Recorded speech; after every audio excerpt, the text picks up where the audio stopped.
성경 말씀을 봉독하겠습니다. 구약성경 욥기 2장 1절부터 10절까지 말씀을 봉독을 하겠습니다. 또 하루는 하나님의 아들들이 와서 여호와 앞에 서고 사단도 그들 가운데 와서 여호와 앞에 서니 여호와께서 사단에게 이르시되 내가 어디서 왔느냐? 사단이 여호와께 대답하여 가로되 땅에 두루 돌아 여기저기 다녀왔나이다. 여호와께서 사단에게 이르시되 내가 내 종 욥을 유의하여 보았느냐? 그와 같이 순전하고 정직하여 하나님을 경외하며 악에서 떠난 자가 세상에 없느니라. 내가 나를 격동하여 까닭 없이 그를 치게 하였어도 그가 오히려 자기의 순전을 굳게 지켰느니라. 사단이 여호와께 대답하여 가로되 가죽으로 가죽을 바꾸오니 사람이 그 모든 소유물로 자기의 생명을 바꾸올지라. 이제 주의 손을 펴서 그의 뼈와 살을 치소서. 그리하시면 정령 대면하여 주를 욕하리이다. 여호와께서 사단에게 이르시되 내가 그를 네 손에 붙이노라. 오직 그의 생명은 해하지 말지니라. 사단이 이에 여호와 앞에서 물러가서 욥을 쳐서 그 발바닥에서 정수리까지 악창이 나게 한지라. 욥이 재 가운데 앉아서 기와 조각을 가져다가 몸을 긁고 있더니 그 아내가 그에게 이르되 당신이 그래도 자기의 순전을 굳게 지키느뇨? 하나님을 욕하고 죽으라. 그가 이르되 그대의 말이 어리석은 여자 중 하나의 말 같도다. 우리가 하나님께 복을 받았은즉 재앙도 받지 아니하겠느냐 하고 이 모든 일에 욥이 입술로 범죄치 아니하니라. 아멘. 이 욥기를 우리가 공부하고 있는데요. 오늘은 이제 어떤 주제를 다루려고 하냐면 고난 가운데는 까닭 없이 받는 고난도 있다. 이걸 다루려고 해요. 까닭 없이 받는 고난도 있다.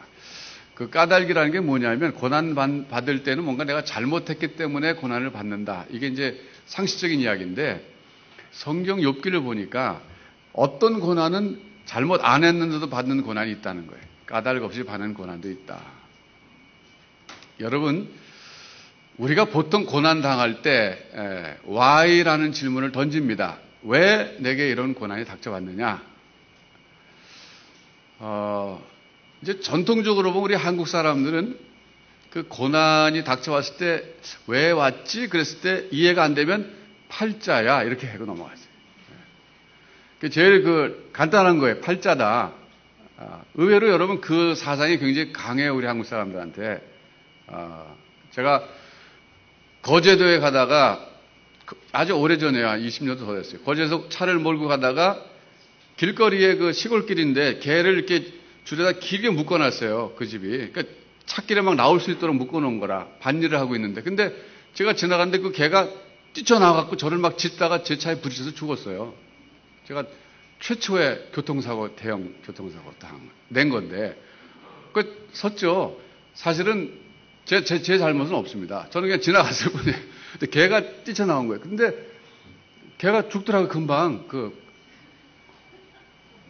저도 개를 굉장히 사랑하거든요. 어떤 사람은 개를 너무 사랑해서 막 먹는데 저는 못 먹어요. 근데, 내렸는데 막 어떤 아주머니가 우는 거예요, 주인 아주머니가. 근데 그 옆에 또 다른 아주머니도 일하고 있었어요. 그러더니 막 울어서 저는 처음에는 개가 너무 불쌍해서 우는 줄 알았어요. 그랬더니 그게 아니라 지금 개가 이게 죽은 지 벌써 3번째래, 이 집이. 최근에. 남편한테 야단 맞을까 우는 거예요. 도대체 당신은 왜 개도 하나 간수 못하냐 이렇게 할까봐. 제가 그 내막을 조금 지나서야 알았죠. 상황 파악을 한 거예요. 그래서 제가 돈을 주면서 그러면 하나 좀 더 사다가 길르라고 남편한테 그냥 이렇게 됐다고. 그랬더니 받더라고요. 근데 그럼 받지 안 받겠어요. 제가 이렇게. 근데 그 옆에 있는 아주머니가 하는 말이 지금도 인상이 기억에 남는 거예요.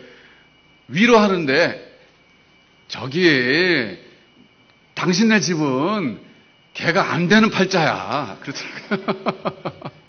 그러니까 사람은 말이죠. 뭔가 이게 뜻밖의 당했을 때 이거 왜 이런 일이 생겼지? 그게 이해가 돼야 마음의 안정을 찾는 존재거든요. 그러니까 하다 안 되면 팔자야.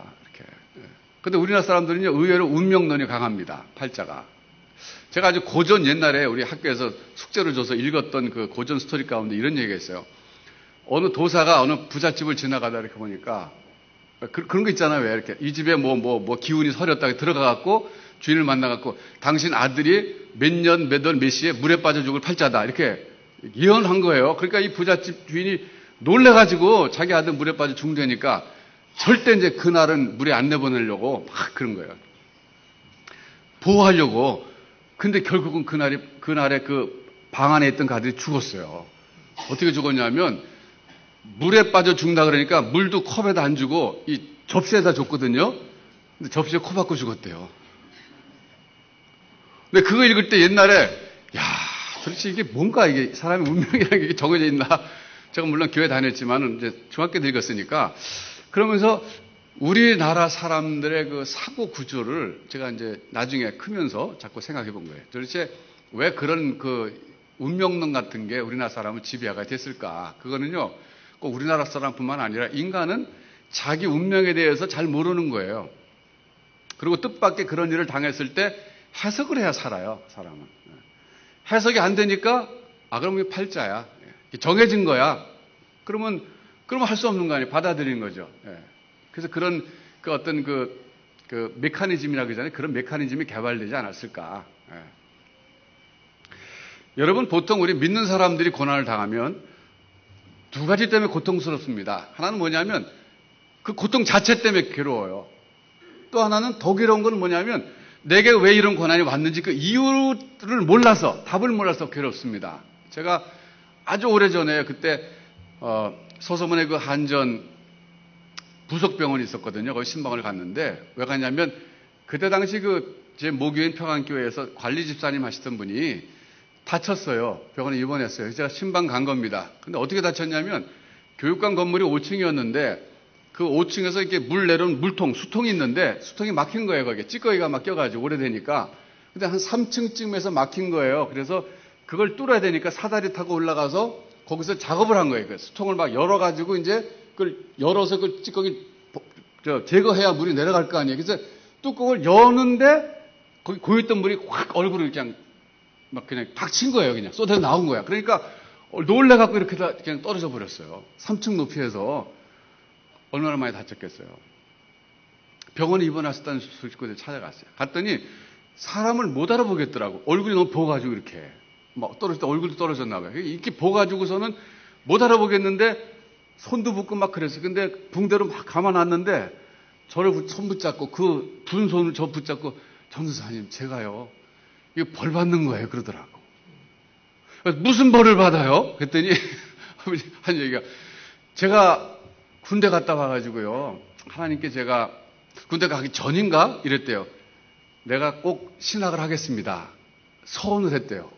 주의종이 되겠습니다. 서원을 했는데 뭐 군대 갔다 와서 결혼하게 되고 뭐 어떻게 살다 보니까 뭐 신학교 갈 형편도 못 돼갖고 못 갔는데 그때가 40대 중반은 됐을 거예요. 그러니까 한 20년 전에 하나님께 약속한 그 신학을 가겠다고 하고 못 간 그 죄의식이 늘 있었던 거예요, 이분이. 그러니까 그 떨어졌을 때, 내가 왜 떨어졌지? 약속을 안 지켜서 하나님 앞에. 이렇게 된 거예요. 진짜 안 됐더라고요, 제가, 인간적으로. 왜냐하면 그런 분들이 많아요. 제가 목회하다 보면, 뭐 고난을 당해서 찾아간 목사님, 제가요, 옛날에 하나님께 이렇게 약속을 했는데 못 지켜서 아마 이런 일이 생겼나 봐요. 그래요. 그러니까 저로서는 제가 하나님이 아니니까 그건 잘 모르겠지만 정확한 거는. 근데 아닌 것 같거든요, 그거는. 왜냐하면 만일에 그래서 우리가 뭐 약속을 했다가 뭐 못 지키고 또 뭐 잘못해서 뭐 또 잘못하면 하나님 벌 주신다 그러면 우리 뭐 뼈도 못 추릴 거예요, 지금. 100번은 더 떨어졌을 거예요, 거기서 아마 이렇게. 그래서 안 됐더라고요. 제가 그래서 그 손부자 그랬어요. 절대 제 생각에 그렇지 않습니다. 하나님 그렇게까지 뭐 너 잘못했지 한 대 맞아? 두 대 맞아? 이게 아니라 하나님 용서하시고 그러는데 그때 신학을 가겠다고 했을 때 그 마음의 진심이었죠. 근데 그 이에 환경이 안 돼서 못 갔는데 그거 왜 탓하겠습니까? 그러면서 그분이 나 이제라도 신학할까요? 그러더라고요.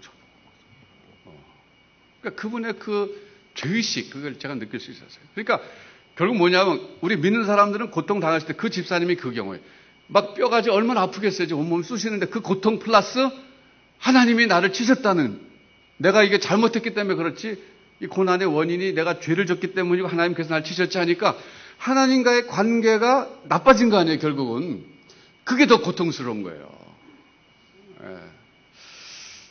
여러분 사실은 우리 인간은 왜라는 것을 물을 수 있는 독특한 존재입니다. 왜? 개도 왜를 물을까요? Why? 뉴턴이 나무에서 사가 떨어진 걸 봤어요. 땅으로 떨어져요. 저거 왜 땅으로 떨어지지? 위로 올라가지 않고 저렇게 넓은 하늘로 왜 안 올라갈까? 이렇게 왜라는 걸 생각했잖아요. 그때 여러분 같으면 뭐라 그랬어요? 여러분이 그 뉴턴의 엄마였다면, 야, 그러면 떨어지지 올라가냐? 그랬을 거 아니에요. 천재를 못 알아보는 거죠. 그러니까 인간은 그 왜라는 퀘스천을 붙이게 돼 있어요. 근데 지금 저 본문에 그게 안 나오지만 욥도 고난당할 때 그 왜라는 걸 계속적으로 묻습니다. 여러분, 이 왜라는 것 때문에 인류 문명이 발전되는 거예요. 왜라는 것이 참 중요한 건 발전의 어떤 동력이 됩니다. 근데 고난당할 때 마찬가지예요. 왜? 자, 그럼 한번 보겠는데 오늘 본문에서는 욥의 고난이 왜 왔는가? 여기에 대해서 답을 주고 있습니다. 답을 조금 이따 한번 찾아보도록 하고요. 우선 욥의 고난을 살펴보면 욥기 1장 13절부터 쭉 보시면 하루아침에 재산과 자녀를 다 잃어버립니다. 14절에 보니까 소, 나귀가 있었는데 스바 사람이 와서 다 뺏어갔습니다. 종들을 죽이고 다 뺏어갔습니다. 그 다음에 16절에 보니까 하늘에서 불이 내려왔는데 양과 종을 다 살라버렸습니다. 그 다음에 갈대 사람이 와가지고 약들을 다 뺏어가고 종들을 다 죽였습니다.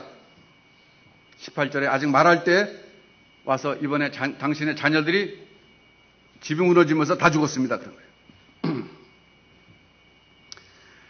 참 이런 고난을 당했어요. 근데 욥이 왜 이런 고난을 당했을까? 욥은 몰라요. 근데 모르는데 욥이 보인 반응을 보면 20절에 욥이 일어나 겉옷을 찢었다 그랬습니다. 겉옷을 찢는 것은 마음이 찢어진 것을 상징적으로 보여주는 행위예요. 겉옷을 찢었어요. 머리털을 밀었습니다. 슬픔을 나타내는 표현 방식입니다. 땅에 엎드려서 놀랍게도 원망하는 게 아니라 경배합니다. 참으로 욥이 놀라운 그 반응이에요.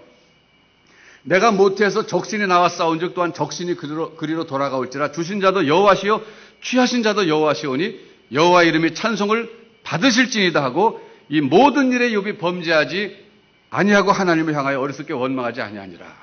참 어려워요, 여러분. 이런 반응 보기가 어렵습니다. 여기서 끝난 게 아니에요, 근데.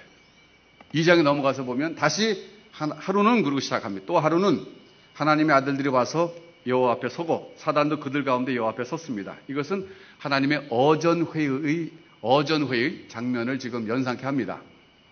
여기 보면 사단도 하나님이 부르시는 종 가운데 하나로 들어가는 거예요.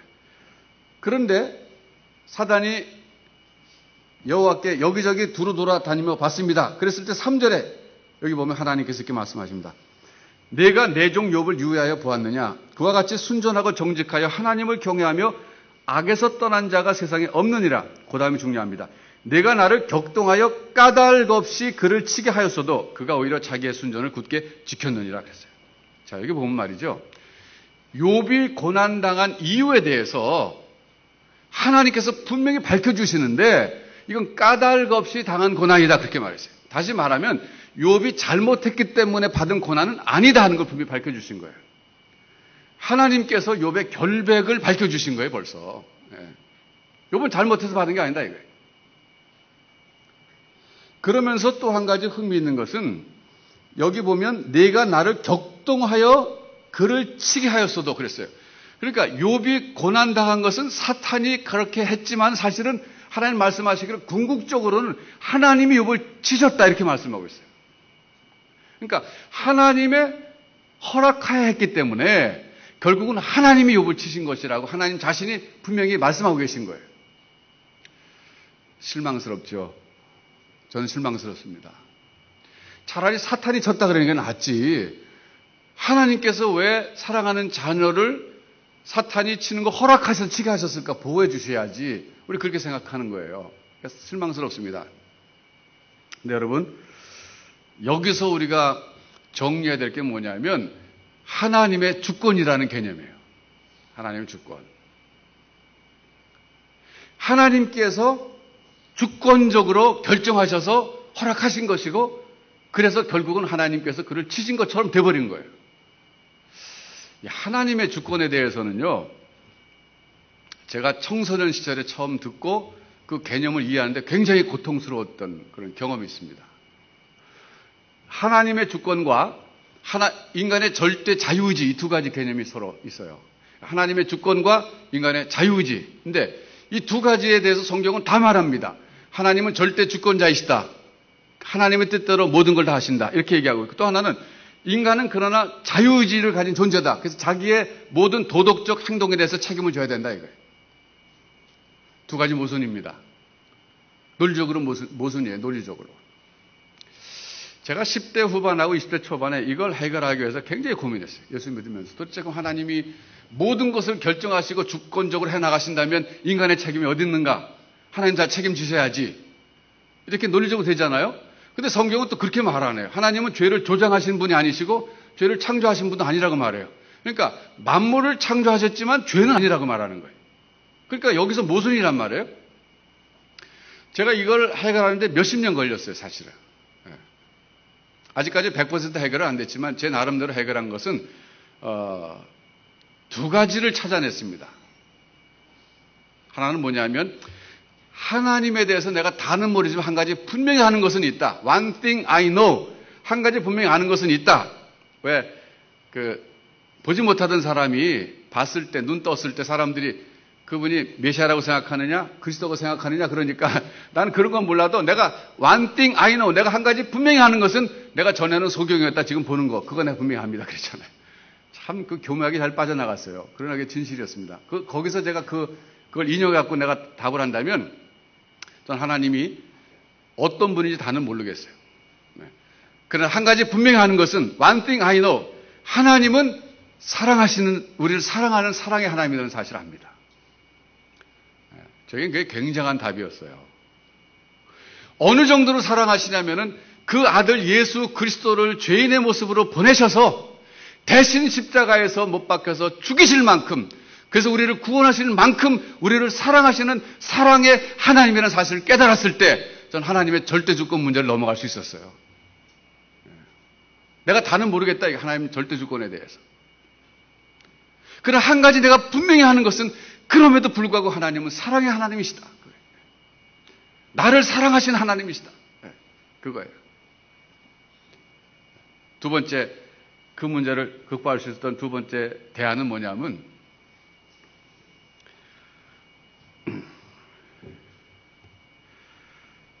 하나님을 논리로서는 다 이해할 수 없다는 거예요.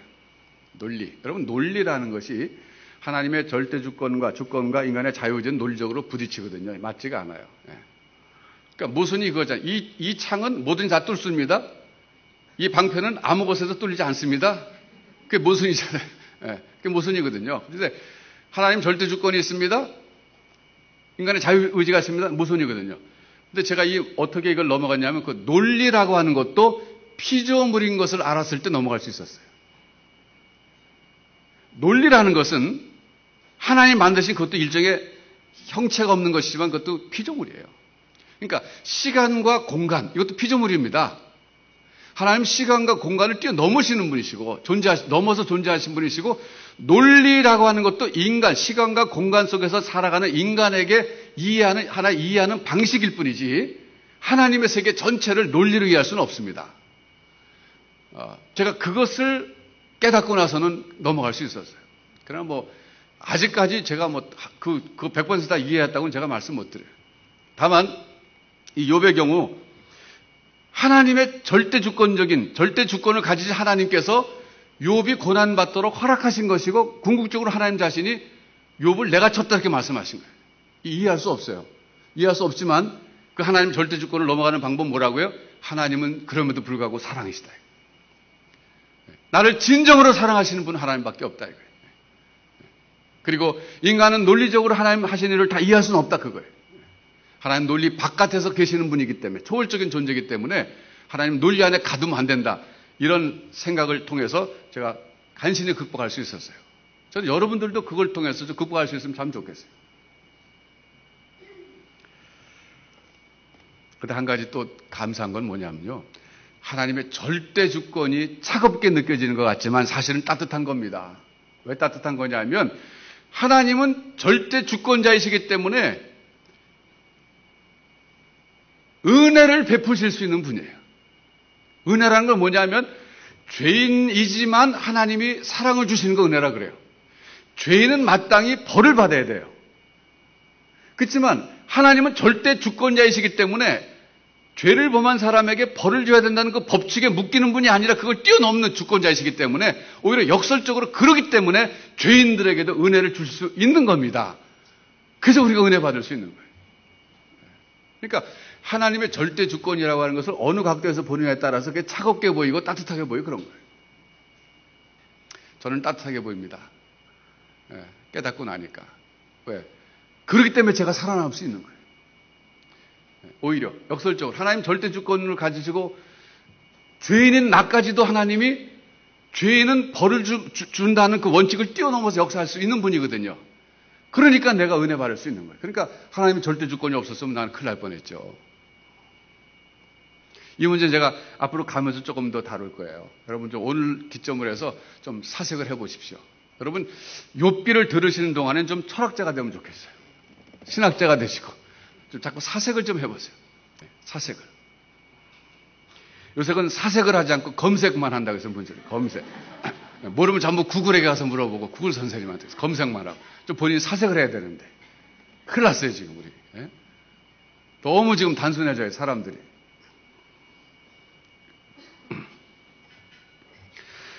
사단이 근데 여러분 또 하나님께서 말씀하신 거 듣고 또 이런 반응을 보입니다. 2장 4절에 보면 하나님 욥이 자기의 순전을 굳게 지킨 이유는 그 사람 생명은 살려줬기 때문입니다. 그 사람 몸에는 손을 대지 않았기 때문입니다. 사람이 가죽으로 가죽을 바꾼다. 이건 그 당시 상업적 용어랍니다. 사람이 물물 교환할 때 가죽 대 가죽으로 상응하는 것을 바꿨는데 이 말을 인용한 이유는 욥의 생명과 바꿀 수 있는 것은 없었기 때문이라는 거예요. 자기 자식마저도 재산마저도 욥의 생명보다는 바꿀 수 있는 것이 아니었기 때문에 원망하지 않았다. 그런 뜻으로 인용한 겁니다. 그럴 때 사탄이 제안한 게 뭐냐면 그의 뼈와 살을 치소서. 그러면 욕할 겁니다. 그랬을 때 하나님이 생명에만 손대지 말고 해봐라 그랬어요. 그랬더니 사단이 가서 7절에 보니까 발바닥에서 정수리까지 악창이 나게 한지라. 이걸 흔히 상피병으로 해석합니다. 어떤 사람은 바그다드 병이라고 명명한 사람도 있어요. 근데 상피병은 코끼리 상자에다가 피부 피자 해갖고 코끼리가 이렇게 피부가 코끼리처럼 두꺼워지는 거예요. 그러니까 이제 기와 조각을 가지고 긁었다 그랬잖아요. 8절에 기와 조각. 얼마나 이 피부가 단단하게 됐고 가려우면 기와 조각 갖고 기르겠어요. 긁겠어요. 그랬더니 아내가 이렇게 얘기합니다. 당신 이런 지경이 됐는데도 하나님에 대한 신앙을 지키느냐. 차라리 하나님 욕하고 죽어라. 욕하고 죽자. 여기에 대해서 욥은 또 아내에 대해서도 인내를 보입니다. 당신이 너무 고통스러우니까 그런 말 하는데 내가 이해는 하지만 그건 어리석은 말입니다. 우리가 하나님 앞에 복도 받았는데 하나님께로부터 복도 받았는데 이 재앙도 받는 게 이게 공평한 거 아니겠습니까? 하나님 원망하면 안 됩니다. 그렇게 말하면서 입술로 범죄치 아니하니라 10절에 이렇게 끝났어요. 자, 여러분 한번 보세요. 욥은 말이죠. 참 억울한 사람이에요. 왜냐하면 차라리 첫 번째 고난 당했을 때 하나님 원망했으면 두 번째 고난 받았을까요? 안 받았을까요? 예? 안 받았죠. 왜냐하면 사탄이 더 이상 얘기할 게 없잖아요. 고 보세요. 하나님 맞잖아요. 내 말이. 그렇게 됐을 거 아니에요. 근데 첫 번째 고난 당했을 때 욥이 아주 우직할 정도로 하나님 원망하지 않았거든요. 그러니까 그 정도로 고난 당했는데 원망하지 않고 참았으면 복을 받아야 될 거 아니에요. 복을. 근데 복을 받기는커녕 더 엄청난 고난을 또 받은 거예요. 참 이게 이해가 안 돼요. 근데 어떻게 해서 욥이 그렇게 첫 번째 고난을 받았지만 원망하지 않을 수 있었냐면 그건 욥과 하나님과의 관계가 제가 지난 시간에 말씀드렸지만 이해관계가 아니라 신뢰관계였기 때문에 가능했던 거예요. 여러분 제가 이제 색다른 개념을 소개해드렸거든요. 신앙은 관계다. 정의를 이렇게 내렸어요. 이렇게 정의 내리는 사람은 거의 드물 거예요. 제가 이 교육학을 했기 때문에 이런 해석이 가능해요. 제가 생각해봐도 좀 새로워요. 신앙은 관계예요. 그런데 하나님과의 관계인데 그런데 그 관계가 출발할 때는 우리가 이해관계로 출발합니다. 보통은. 이해관계가 뭐냐면 give and take예요. 내가 하나님께 헌금을 하고 이 정도 봉사를 드리면 하나님 나에게 복을 주실 거야. 우리 가정에 복을 주실 거야. 이건 give and take예요. 나쁜 관계입니까? 정당하게만 하면 나쁜 거 아니에요. 줄 건 주고 받을 거 받으면 되는 거예요. 그게 give and take. 그게 이해관계입니다. 그렇게 신앙을 출발할 수 있어요. 그런데 시간이 가면서 하나님과 우리의 관계가 신뢰관계로 발전해야 됩니다. 아마 여러분 이런 경험하실 거예요. 직장이나 사업을 하시다가 보면 이해관계로 처음에 사람 만났어요. 근데 1, 2년 지나다 보니까 진짜 사람이 좋아요. 그 다음에 정말 친구가 됩니다. 그런 관계 경험해 보셨죠? 그런 관계 경험하지 못했다면 그 불행한 인생 살고 계신 거예요, 지금. 사람이 정말 사람을 행복하게 만들어주는 건 관계입니다. 예를 들어서 이게 루아 커피라 그래도요, 혼자 마시면 맛없어요. 5만 원짜리라면 루아 커피가. 둘이 마실 때 맛있는 거예요, 같이. 더군다나 더 마실 때는 나는 루아 커피, 저 사람 아메리카노. 이렇게 할 때. 사람은 관계 속에서 행복을 느끼는 거예요. 그러니까 하나님과의 관계가 처음에는 그게 이해관계로 출발했지만 시간이 가면서 신뢰관계로 바뀌어야 돼요. 바뀔 수밖에 없어요. 그거는. 바뀌어야만 됩니다. 그게 정상이에요. 그런데 비즈니스나 이렇게 직장에서는 이해관계로 출발해서 계속 이해관계로 끝날 수 있어요. 신뢰관계까지 가기 어려운 사람들이 있잖아요. 하나님과는 반드시 신뢰관계로 갈 수밖에 없어요. 왜? 믿을 만한 분이거든요. 그거는. 처음부터 신뢰관계로 출발하면 너무 좋죠. 그러나 그건 좀 어려워요. 그렇게. 처음부터 하기는. 그러니까 특별한 은혜 받으면 그게 되긴 돼요. 여러분도 하나님과의 관계가 이해관계를 넘어서서 신뢰관계로 발전하시기를 주님의 이름으로 축원합니다. 그렇게 하셔야 돼요. 제가 지난 시간에 말씀드렸잖아요. 처음 설교할 때 어느 권사님 얘기했죠. 딸을 잃어버리고 두 번째로 또 아들과 손자를 지진으로 잃어버린 집이 무너졌어. 마치 욥하고 똑같아요. 욥도 마지막에 자녀들은 집이 무너져서 다 죽었거든요. 제가 그 권사님 때문에 사실 욥기를 공부하게 된 거예요. 몇 년이 지났어요. 그 사건이 일어나고 한 3년 됐을 때 제가 욥기를 공부하고 어느 정도 제가 깨달았어요. 그래서 제가 한국 나올 일이 있었어요. 그때 제가 시카고 살 때였는데 한국 나왔어요. 나와가지고서는 그 권사님이 남대문 시장에서 포목 정사하고 있는데 연락도 안 드리고 그냥 불쑥 찾아갔어요. 찾아갔더니 권사님 깜짝 놀라시더라고. 어쩐 일이세요? 그래서 제가 사실은 권사님 그 따님을 먼저 보내셨어 그랬을 때 너무 가슴이 아파갖고 전화 드리려고 그랬는데 뭐 전화상으로 드릴 말씀도 없고 그래서 전화 못 드렸어요. 근데 몇 개월이 지났을 때 이번엔 아드님하고 손자까지 또 말도 안 되게 지진으로 잃어버리셨다는 소식 들었을 땐 저도 뭐 하늘이 무너지는 것 같이 너무 괴로웠습니다. 더 전화를 드릴 수 없었습니다. 제가 하나님을 정말 원망하면서 욥기를 공부를 했는데 제가 조금 깨달았기 때문에 권사님 오늘 제가 그 얘기 해드리려고 한국에 나와서 제일 먼저 찾아왔습니다. 그랬더니 권사님이 반갑다 그래요. 그래서 이제 성경책을 제가 펴놨어요. 그때 근데 이제 옆에 가게 쫙 이렇게 붙어 있잖아요. 그 포목점 가보시면 알지만 다다닥 붙어 있는데 사람들이 이렇게 쳐다보더라고요. 손님도 별로 없어서 그때 손님 없는 시간이. 근데 제가 보든 안 상관없이 성경지 펼쳐놓고 욥기를 제가 강론했어요. 권사님 보세요. 이 욥이 이 죄가 있어서 고난받은 게 아닙니다. 까닭 없이 받았습니다. 2장 3절을 펴놓고 보세요. 까닭 없이 하나님이 그를 쳤다 그러지 않습니까? 욥이 잘못하신 게 아니라 어떻게 보면은 욥이 하나님께서 욥을 사탄 앞에서 자랑하셨기 때문에 시작된 겁니다. 마치 자기 자식이 너무 대견스러우면 사람들 앞에서 자랑하는 것처럼 하나님도 욥을 자랑하셨기 때문에 욥이 이렇게 고난당한 겁니다. 그리고 첫 번째 고난당했을 때 욥이 좀 덜 우직스러워가지고 하나님 원망했으면 두 번째는 고난 안 당했을 텐데 너무 첫 번째 또 자기 믿음을 잘 순전함 지켰기 때문에 억울하게 두 번째까지 고난 당한 겁니다. 제가 볼 땐 권사님도 그렇습니다. 그랬더니 권사님이 그래요. 자기는 그 두 번째 그 아들이 죽고 손자가 죽었을 때 교회를 석주를 안 나갔대, 석주. 왜 교회 나가면 자꾸 사람들이 안 됐습니다. 어떻게 그랬었습니다. 이렇게 물어보고 위로해 주는데 그때 뭔가 이렇게 말을 받을 만큼 자기가 여유가 없었대, 그때는. 뭐 그렇지 않겠어요, 여러분? 3주를 안 나가고 그다음부터 나갔대요. 그래서 제가 권사님, 정말 권사님 훌륭하십니다. 저 같으면 한 3년은 안 나갔을 겁니다. 그런데 이 권사님 하신 얘기, 그 권사님이 이제 사신 데가 이 개나리 아파트였거든요. 근데 그 버스를 타고 이제 남문점 시장들 아침에 갔다가 저녁 때 오시는데 한강대교를 건너갈 때마다 생각하셨대. 야, 내가 저 한강에 빠져 죽어야지. 내가 왜 사나? 내가 뭐 때문에 살지? 그리고 생각나는 게 뭐냐면 내가 무슨 죄를 졌길래 내가 이런 고난을 받게 됐을까?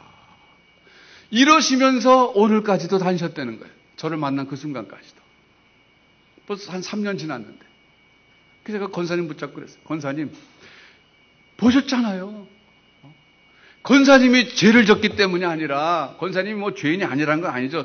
뭐 욥도 마찬가지 죄인이 아니라는 건 아닌데, 그렇게까지 고난을 당할 만한 죄는 안 진 거예요. 다만 하나님께서 그렇게 허락하신 거예요. 여기 까닭 없이 고난을 당했다 그러지 않았습니까? 그렇게 제가 1시간 정도를 붙잡고 했더니 이 권사님이 얼굴이 환해지신 거예요. 환해지시면서 하신 얘기가, 알겠어요, 목사님. 다시는 내가 무슨 죄를 져서 그러나 이렇게 안 하겠습니다, 그러시더라고요. 제가 간절히 기도해 드렸어요. 하나님, 우리 권사님 마음속에 이제 확신을 주셔서 너무 죄책감에 시달리지 않게 하시고, 딸 잃어버리고 자식 잃어버린 것만 해도 가슴 아픈데 죄책감에까지 시달리면 되겠습니까? 하나님 마음에 평안을 주시고 위로해 주옵소서. 간절히 기도했어요. 얼굴이 환해지시더니, 목사님, 나 이제 그렇게 생각 안 할래요, 그러시더라고요. 그리고 이제 헤어졌는데 1년쯤 있다 제가 또 나가갖고 그때 또 불시에 찾아갔어요. 그랬더니 권사님이 후들, 목사님, 제가 그날 이후로 한 번도 그렇게 생각 안 했어요, 그러시더라고요. 제가 얼마나 목회자로서 보람을 느꼈는지 몰라요. 참 정말 감사하다. 여러분, 이 성경을 보면 말이죠, 고난에 대해서, 이런 고난에 대해서 그 원인을 분석해서 얘기해 주는데, 보통 사람들은 단순하게 두 가지 생각합니다. 그러니까 그 나면서부터 소경된 사람 놓고 제자들이 예수님에게 질문하지 않았습니까? 선생님, 여기 나면서부터 소경된 사람이 있습니다. 이건 분명히 고난이잖아요. 재앙인데, 그러면 이 사람의 죄입니까? 아니면 부모의 죄입니까? 이렇게 물어봤잖아요. 그 두 가지가 흔히 우리 인간이 고난에 대해서 던질 수 있는 질문이에요. 그러니까 나면서부터 소경됐다는 것은 죄를 질 시간이 없었다는 거예요. 근데 어떻게 소경이 됐지? 그러니까 그럼 이 부모가 잘못했구나, 이렇게 된 거예요. 근데 유대인들의 경우는 윤회를 믿지 않았기 때문에, 윤회를 믿지 않다 보니까 전생에 죄가 많아서 이 사람 태어나기 전에 죄 졌다, 이렇게는 말하기 어려운 거예요. 그러니까 대체적으로 부모 쪽으로 키운 거예요. 그렇지만 그럼에도 불구하고 태어나기 전에 무슨 죄를 질 수 있나, 사람이? 이렇게 생각한 거예요. 근데 이제 윤회를 믿는 사람들은 어떻게 생각합니까? 전생에 죄가 많아서 이렇게 되는 거예요. 근데 성경은요, 세 번째가 있다고 얘기합니다. 놀랍게도. 세 번째가 뭐냐면 바로 그 소경의 케이스에 대해서 주님 해석한 거예요. 이 사람의 죄도 아니다. 이 사람 부모의 죄도 아니다. 이 사람을 통해서 하나님이 하시고자 하는 일을 나타내기 위해서 그랬다 그랬어요. 절대 주권을 가지신 하나님께서 플랜을 세우시고 세상을 이끌어 나가시는데, 뭔가 하나님이 하시고자 하신 이 사람의 고난을 통해서, 안 못 보는 그 고통을 통해서 하실 일이 있기 때문에 그러셨다는 거예요. 그 하실 일이 뭡니까? 그 경우에는 예수님이 고쳐주심으로써, 눈을 보게 하심으로써 예수님이 하나님이신 것을 드러나게 하는 하나의 도구로 쓰임 받았다는 거예요.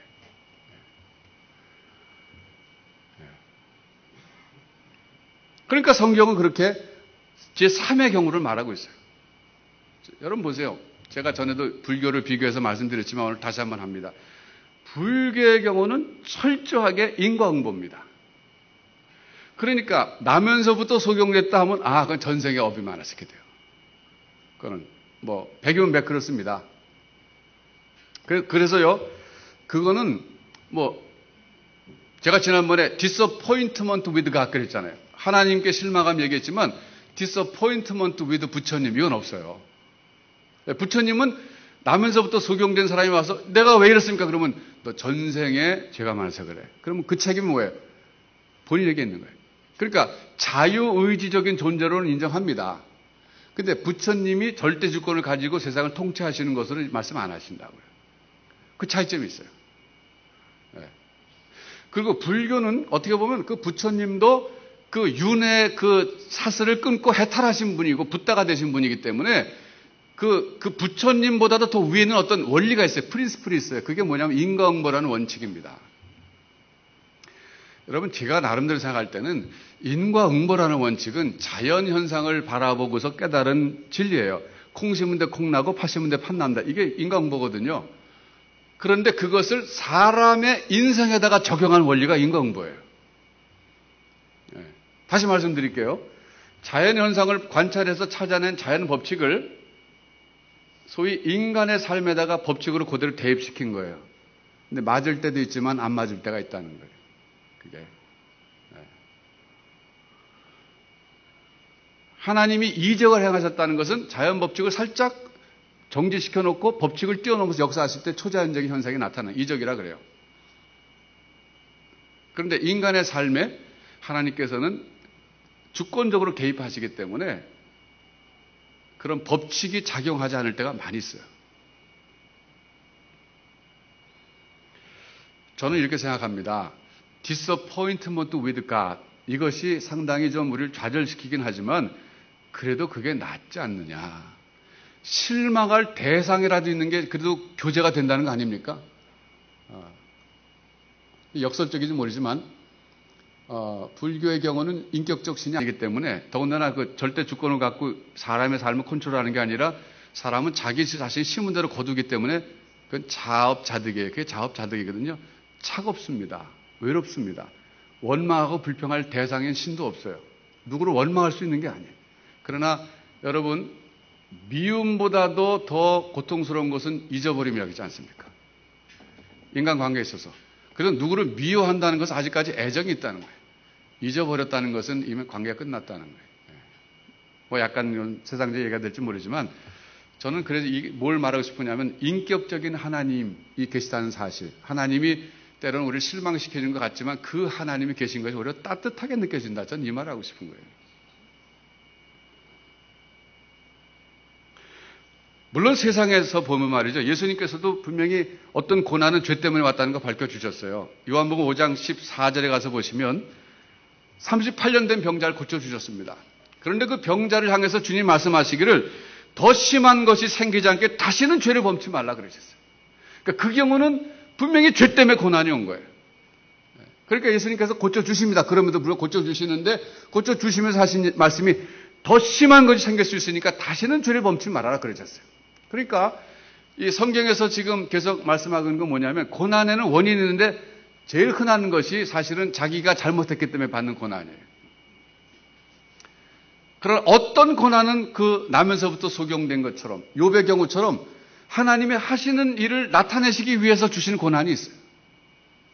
예를 들면 뭐 이런 것도 가능할지 몰라요. 멜리데 섬에 사도 바울이 도착해갖고 나뭇가지를 가져다가 불을 지피려고 할 때 독사가 나서 물지 않습니까? 그러니까 멜리데 섬 토인들이 말하기를 저 사람 정말 살인죄다. 살인죄를 진 사람이다. 바다에서는 요행이 살아남았지만 이 신이 노예갖고 독사가 물게 했다라고 해석하지 않습니까? 그런데 사도 바울이 뭐예요? 물린 거 보고 그냥 이렇게 물었으니까 뱀이 덜렁덜렁 거릴 거 아니에요. 그냥 툭 쳐버리고 아무 일 없다는 듯이 일하니까 사람들이 조금 이따 죽겠지 이러고 보다가 안 죽거든요. 그러니까 놀래가지고서 이 사람 저 신이다 이렇게 된 거예요. 신. 그걸 통해서 복음화 되잖아요. 그 땅에. 그러니까 사도 바울의 그 고통도 사실 하나님이 하시는 일을 위해서 그냥 까닭없이 받은 거예요. 근데 사람들은 저 사람은 살인죄를 졌기 때문에 저 뱀 물었다 이렇게 해석한 거거든요. 여러분, 오늘 여러분이 당하는 고난을 분석해 보세요. 이유가 뭔가? 여러분이 인생을 지금 힘겹게 살아가고 안 풀리고 고통스러우면 여러분의 죄 때문에 그럴 수가 있어요. 그건 항상 열어둬야 됩니다. 그러니까 정직하게 하나님 앞에서 생각해 봐야 돼요. 자기를 돌아봐야 돼요. 그러면 그건 회개하면 됩니다. 여러분 그럴 때라도 낙심하지 마세요. 이건 내 죄 때문에 내가 잘못해서 그렇구나 그럴 때는 하나님 앞에 나가서 은혜를 구하세요. 용서를 구하세요. 그러니까 하나님이 절대 주권을 가졌기 때문에 하나님은 죄인이지만 용서를 구할 때 용서해 주실 수 있고 은혜 베풀 수 있는 거예요. 그래서 여러분 깊은 회개가 중요한 거예요. 그러나 내가 생각할 때 이거는 내가 죄인은 죄인이지만 이렇게까지 고난을 받을 만큼 내가 살진 않았는데 라고 생각하실 때는 하나님이 하시는 일을 위해서 주권적으로 내게 허락하신 고난일지도 모른다라고 생각해 보세요.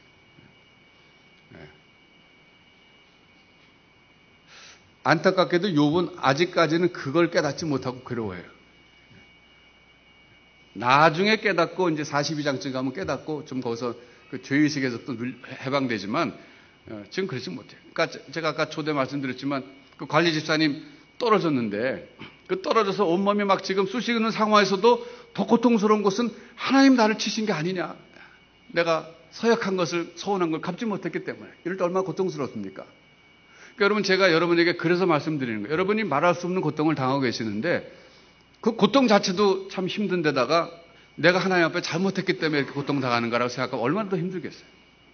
그러나 어떤 고난은 하나님이 주권적으로 허락하신 고난일 수도 있다는 거예요. 여러분. 그 가능성도 열어두세요. 기도해 보세요. 양심껏 진지하게. 그래서 회개할 건 회개하고 다 회개했는데도 그 고난이 아직까지 있다면 그것은 하나님이 하시고자 하신 뜻이 있어서 나의 고난을 통해서 뭔가 하나님이 일을 하시기 위해서 나는 지금 이해할 수 없지만 하나님이 나를 통해서 이 고난을 통해서 하나님의 역사하실 것이 있기 때문에 나에게 허락하신 것일 수도 있다라고 생각하고 여러분 좌절하지 마십시오. 하나님과 신뢰관계가 형성된 사람이라면 그게 가능해요. 가능해요. 여러분 친구 관계도 이해관계를 넘어서서 신뢰관계로 넘어간 사람은 그 친구가 내게 이해 못할 말을 하고 이해 못할 상황을 하고 그런다 할지라도 그 친구를 신뢰할 수 있는 거예요. 제가 두 친구 얘기 전에 하지 않았습니까?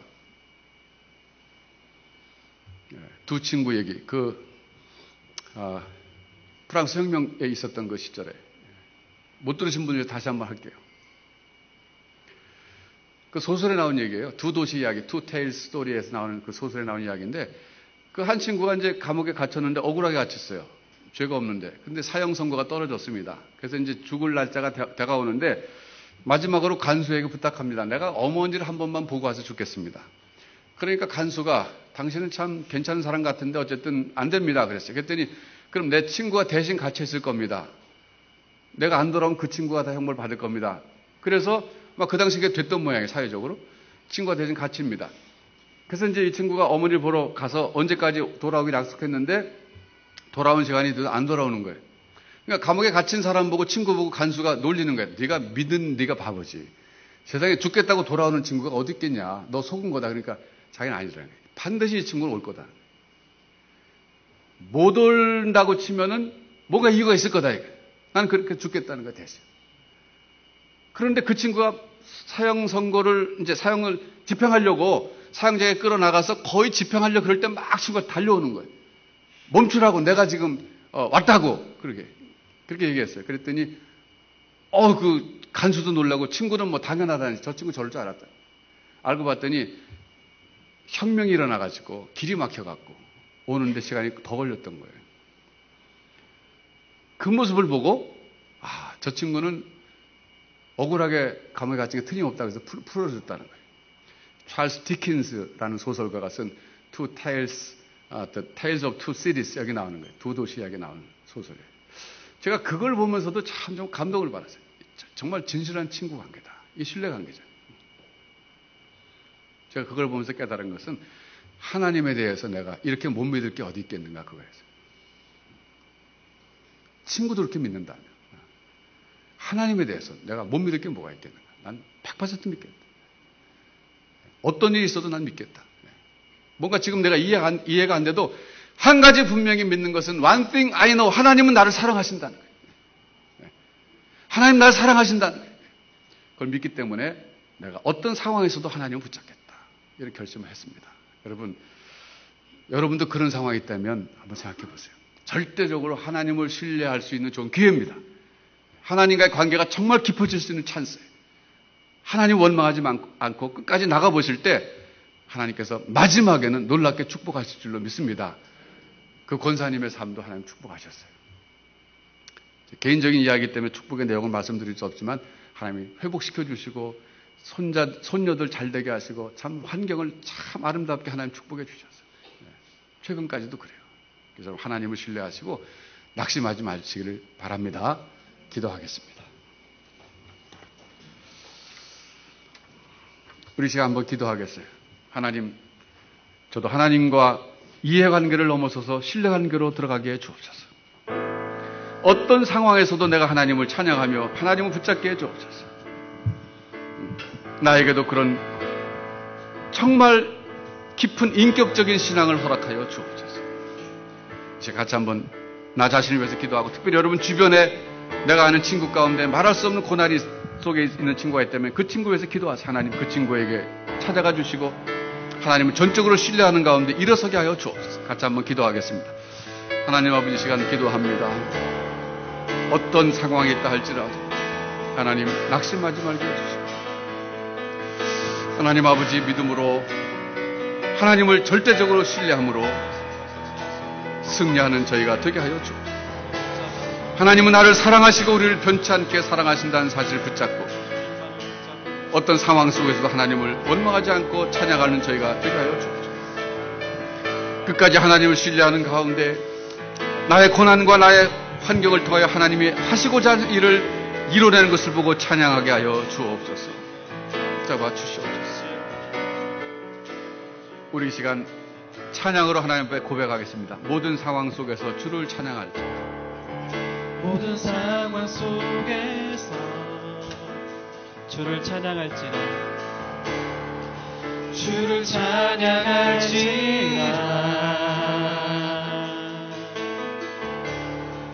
주는 너의 큰 상급,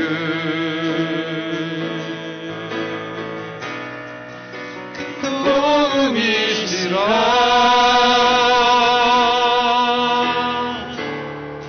주의 얼굴 구할 때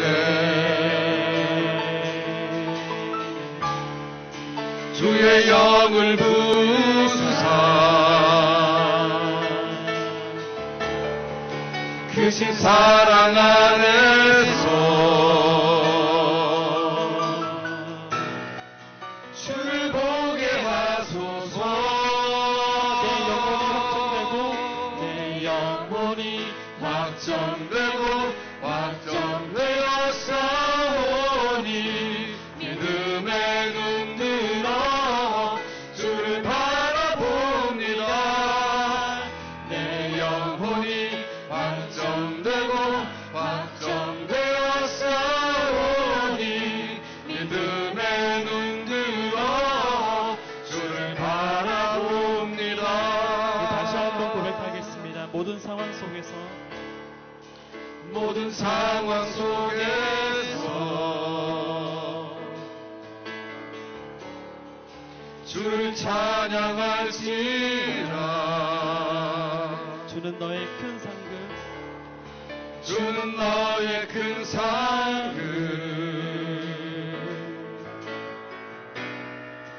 큰 도움이시라.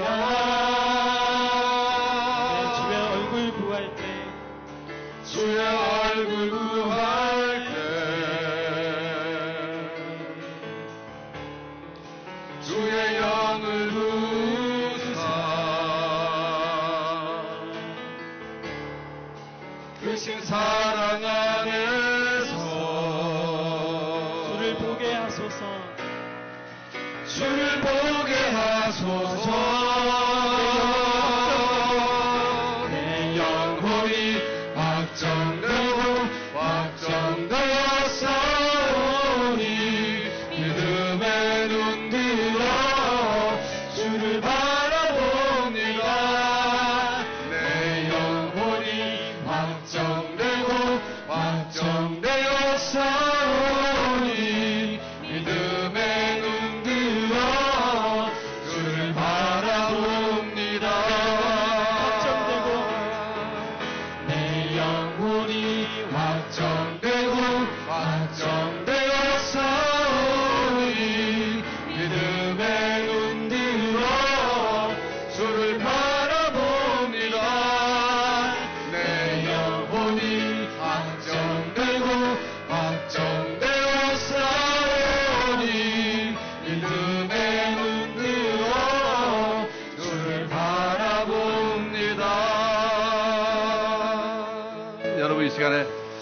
여러분의 결심과 헌신을 하나님 앞에 한번 보여드려 보십시오. 하나님, 제가 확정됐습니다.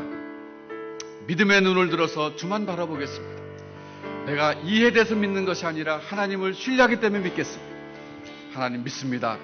저에게 더 확신을 허락해 주시고 제 발을 반석에 세워주실 줄로 믿습니다. 이 시간 다시 한번 우리의 결심과 헌신을 주님 앞에 고백하면서 하나님의 은혜를 구하는 기도를 한번 하겠습니다. 기도하겠습니다. 하나님 아버지, 이 시간 하나님 앞에 내 자신을 온전히 나의 마음과 나의 생각을 주님 앞에 온전히 초점을 맞추면서 전적으로 신뢰합니다. 내 마음에 확정된 것이 흔들리지 않게 하여 주옵시고 내 발을 반석에 세워두사 하나님을 찬양케 하여 주옵소서. 하나님이여, 나의 결심과 나의 소원이 온전히 이루어지도록 성령께서 붙잡아 주시고 믿음의 눈을 들어 주를 바라보며 승리하는 저희가 되게 하여 주옵소서. 새 힘을 주시고 새로운 깨달음 주시고 주의 평안을 충만케 허락하여 주옵소서. 우리 시간 찬양으로 다시 한번 주님 고백하겠습니다. 주의 사랑을, 주의 선하심, 주의 은혜를 생각해보라. 주의 사랑을, 주의 선하심을, 주의 은혜를 생각해보라. 주의 은혜를 생각해보라. 하늘보다도 높으신 아버지의 사랑 크고 놀랍네. 아버지 사랑 크고 놀랍네. 주의 사랑을, 주의 선하심을, 주의 사랑을, 주의 선하심을, 주의 은혜를 생각해보라. 하늘보다도 높으신 아버지의 사랑 크고 놀랍네. 아버지 사랑 크고 놀랍네. 아멘. 내 어찌 그 사랑 잊으리. 내 어찌 주의 긍휼 잊으리. 내 영혼의 모든 소원 만족시킨 하나님. 나 길을 잃고 헤맬 때, 나 길을 잃고 헤맬 때 그 사랑 날 찾아내셨네. 그 사랑 날 찾아내셨네.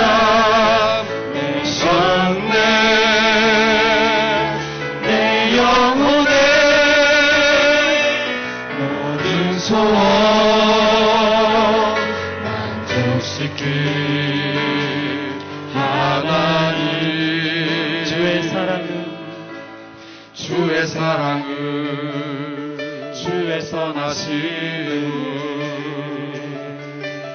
주의 은혜를 생각해보라. 하늘보다도 높으신 아버지의 사랑 크고 놀랍네. 아버지 사랑 크고 놀랍네. 기도하겠습니다. 하나님 아버지, 예수 그리스도를 보내셔서 우리 대신 십자가에 못 박혀 죽이시고 우리를 구원해 주신 그 하나님 아버지의 놀라우신 사랑이 우리를 감싸게 하여 주옵소서. 거기에 우리가 취하게 하여 주옵소서. 그리하여 당장은 이해할 수 없는 고난을 당한다 할지라도 그것 때문에 넘어지지 말게 하시고 하나님의 사랑이 원동력이 되어서 믿음의 행진을 계속하는 저희가 되게 하여 주옵소서. 하나님 아버지와의 관계가 얄팍한 이해 관계를 넘어서서 절대적인 신뢰 관계로 발전하게 하여 주옵소서. 절대적으로 하나님을 신뢰함으로 어떤 상황 속에서도 믿음으로 찬양하며 승리하는 저희가 되게 하여 주옵소서. 예수님의 이름으로 기도하옵나이다. 아멘.